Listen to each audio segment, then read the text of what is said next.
Okay, बच्चों, tell me how we will solve this question. Solving means find voltage and charge stored on each capacitor. Find voltage across each capacitor and charge stored on each capacitor.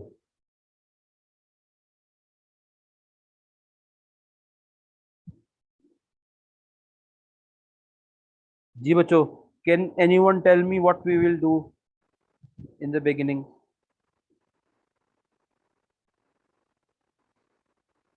Anyone?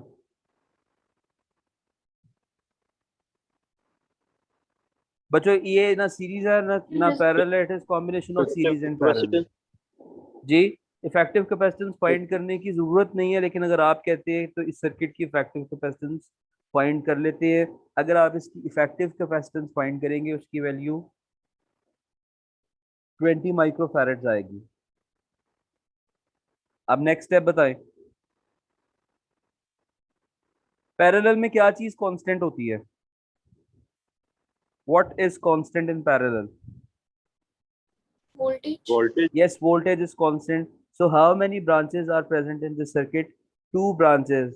ऊपर वाली branch को मैं अपनी working के लिए branch 1 कह रहा हूँ, आपने एग्जाम में इस तरह B1 नहीं लिखना। This complete branch has a voltage of 10 volts and lower branch is branch B2. This has voltage of 10 volts. ठीक है, ऊपर वाली ब्रांच पे कितने कंपोनेंट्स हैं? कितने कैपेसिटर्स हैं ऊपर वाली ब्रांच पे?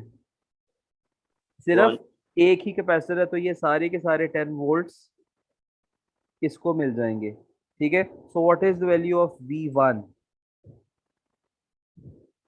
V1 is equal to 10 volts. और इसका चार्ज भी फाइंड कर ले, Q1 इक्वल्स C1 V1। इसकी कैपेसिटेंस कितनी है बच्चों?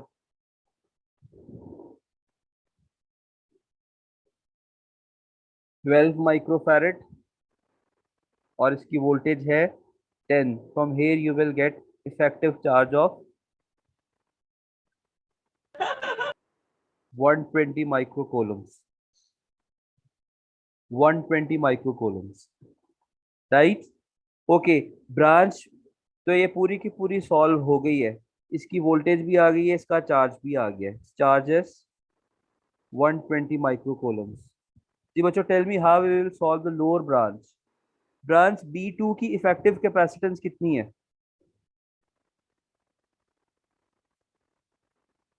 जी बच्चों,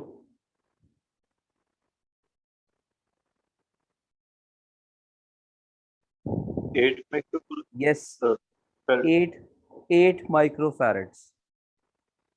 8 microfarads. Now find the charge of this branch. Q equals CV apply करेंगे। Effective capacitance is 8 micro, voltage is 10। यहाँ से इसका इफेक्टिव चार्ज आ गया 80 माइक्रो कोलम्स। सीरीज में क्या चीज कांस्टेंट रहती है बच्चों? चार्ज। यस, चार्ज कांस्टेंट रहता है। ठीक है, तो दोनों लोअर कैपेसिटर्स पे कितना चार्ज होगा? 80 micro coulombs and 80 micro coulombs. ठीक है। अच्छा बच्चों, जो C2 पे और C3 पे वोल्टेज है, उसका सम कितना होना चाहिए? 10 volt. 10 वोल्ट्स होना चाहिए। हम वो वोल्टेजेस फाइंड करते हैं। आप लोग लिखे V2 is equal to Q2 over C2. Value of Q2 is 18 micro and value of C2 is 12 micro. Find out this value.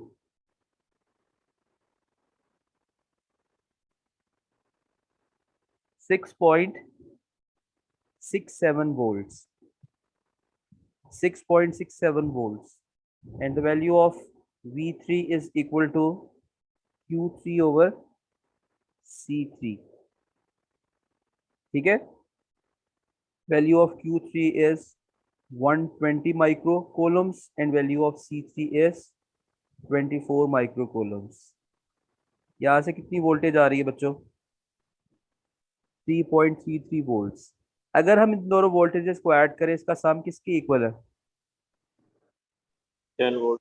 Yes, 10 volts के इक्वल ही होना चाहिए। इसकी वोल्टेज आ गई बच्चों 6.67 वोल्ट्स और इसकी वोल्टेज आ गई 3.33 volts.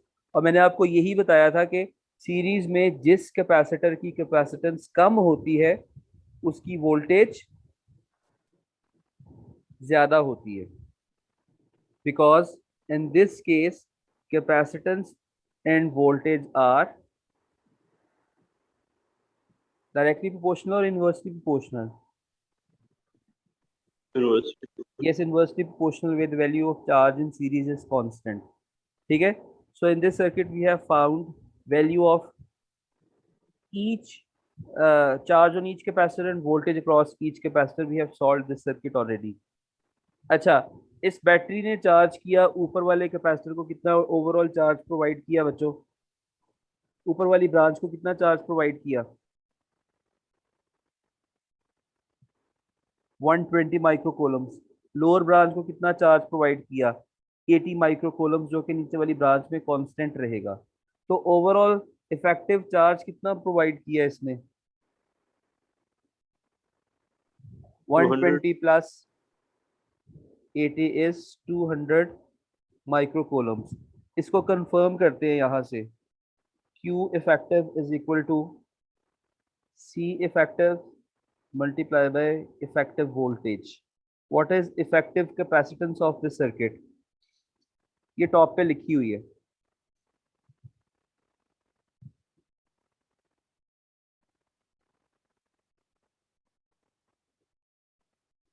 Twenty micro. And what is effective voltage of this circuit? 10। क्या आंसर आएगा बच्चों? 200 microcoulombs, which is same as this answer.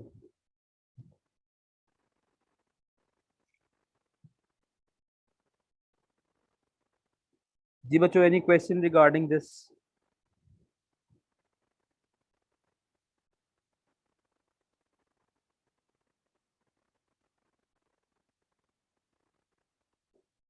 Similar question attempt करेंगे बच्चों?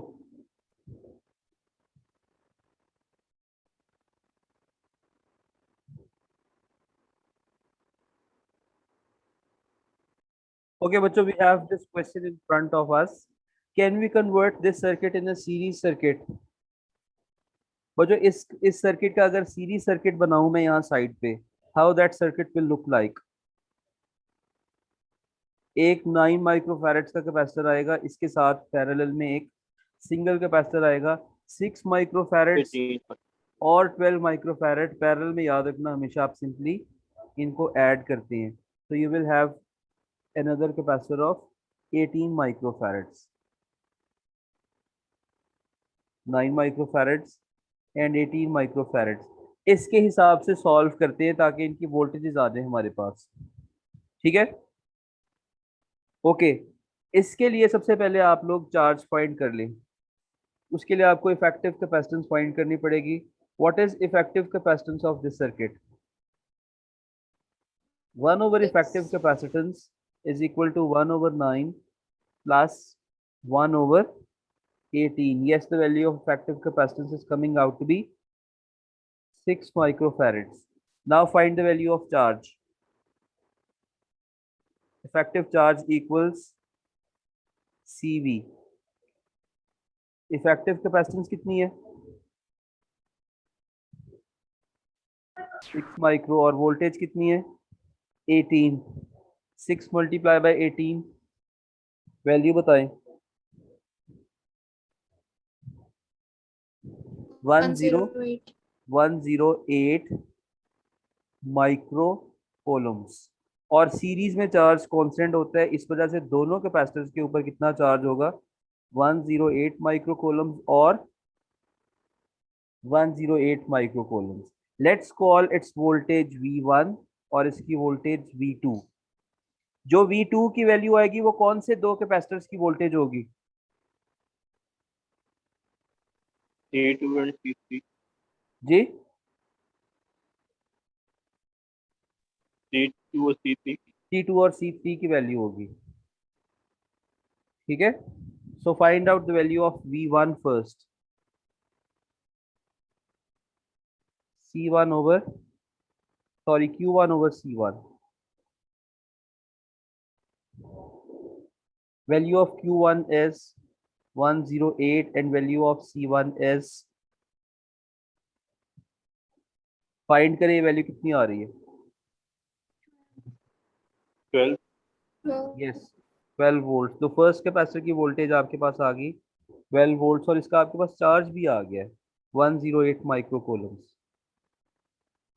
ठीक है, V2 की वैल्यू कैलकुलेट करने की जरूरत नहीं है बिकॉज 18 माइनस 12 कर सकते हैं, बट स्टिल अगर मैं आपको यहाँ पे इसकी वैल्यू भी फाइंड करके दे दूँ तो that value V2 is equal to Q2 over C2.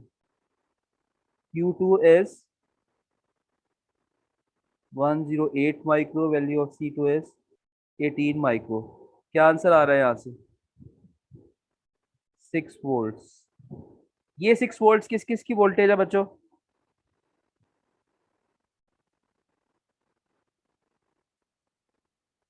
C2 की और C3 की अब्दुल्ला ने बताया था. अच्छा बच्चों, ये वाला जो चार्ज है आपने 108 माइक्रो कोलम जो फाइंड किए, ये चार्ज आगे जाके स्प्लिट होने लगा है. कुछ चार्ज C2 पे जाएगा, कुछ चार्ज C3 पे जाएगा because charge divides in parallel. ठीक है, so how you will find the value of Q2 and C2 and Q3. Q2 बताइए बच्चों.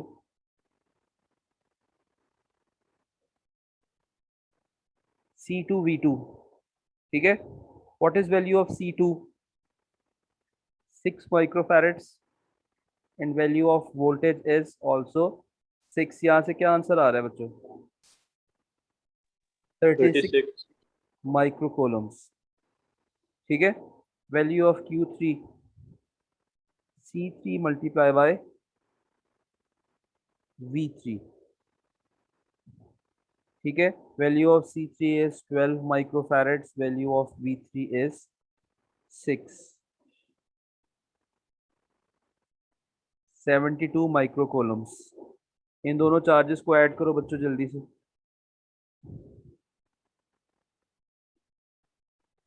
108.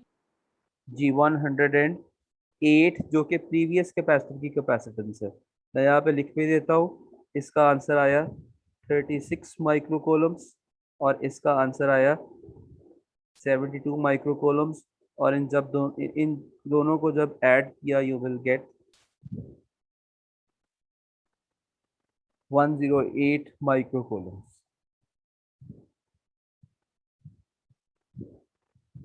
ठीक है जी बच्चों, एनी क्वेश्चन?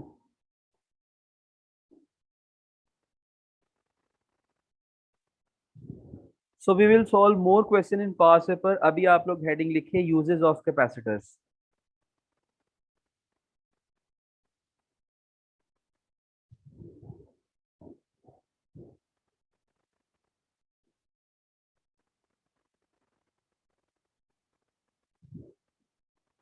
फर्स्ट यूज लिखिए बच्चों,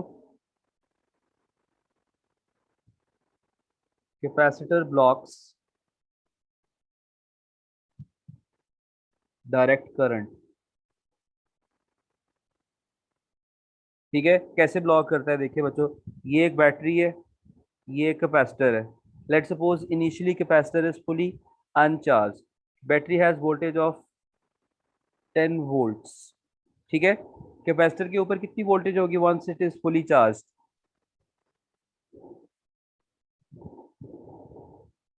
जी बच्चों, when capacitor is fully charge it will have voltage of, जल्दी बताइए ना. 10 volt. 10. जी 10 वोल्ट्स. अब करंट क्यों नहीं फ्लो कर सकता डायरेक्ट करंट? बिकॉज जितना करंट इस बैटरी की वजह से यहाँ पे फ्लो करेगा उतना ही करंट इस चार्ज कैपेसिटर की वजह से ऑपोजिट डायरेक्शन में फ्लो करेगा. सो नेट करंट कितना होगा? 0. जीरो. इसका मतलब है अगर करंट फ्लो नहीं हो रहा तो कैपेसिटर ने करंट को ब्लॉक किया हुआ है. ठीक है, वेर एज यहाँ पे रेजिस्टर होता है तो कंटिन्यूसली करंट फ्लो करता रहता है इसके अंदर. ठीक है, एक और तरीके से भी इसको एक्सप्लेन कर सकते हैं। कैपेसिटर की प्लेट्स के दरमियान कौन सा मटेरियल प्रेजेंट होता है? डाइलेक्ट्रिक। डाइलेक्ट्रिक प्रेजेंट होता है। डाइलेक्ट्रिक एक इंसुलेटर होता है, उसकी रेजिस्टेंस कितनी होगी? इन्फिनिटी। अगर V इक्वल्स आई आर आप अप्लाई करते हैं, अगर रेजिस्टेंस इन्फिनिटी हो गई है या इन्फिनिटी को अप्रोच कर रही है, करंट कितना होगा?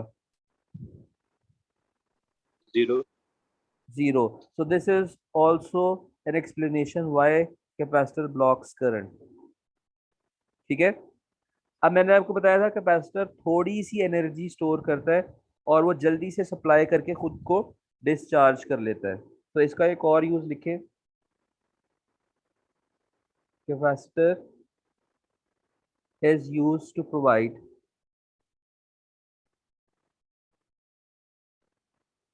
electrical energy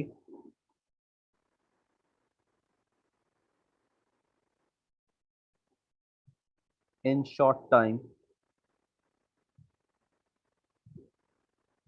for example in flash guns। बच्चों आपने कभी फ्लैश वाला कैमरा देखा है? फ्लैश एकदम से फुली ऑन होके उसी वक्त ऑफ हो जाती है। ठीक है। वो large amount of energy flash को कौन प्रोवाइड करता है? कैपेसिटर प्रोवाइड करता है, और कैपेसिटर खुद को क्या कर लेता है? खुद को डिस्चार्ज कर लेता है। So this is another use of capacitor. दो यूजेस आते हैं, एक एक्स्ट्रा यूज लिखवा देता हूँ। Capacitor is used in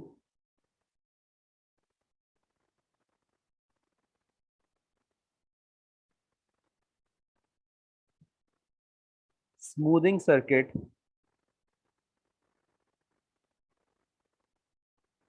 to reduce the ripple effect, to reduce the ripple effect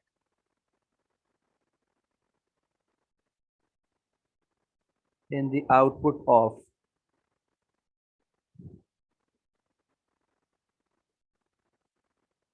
full wave rectifier,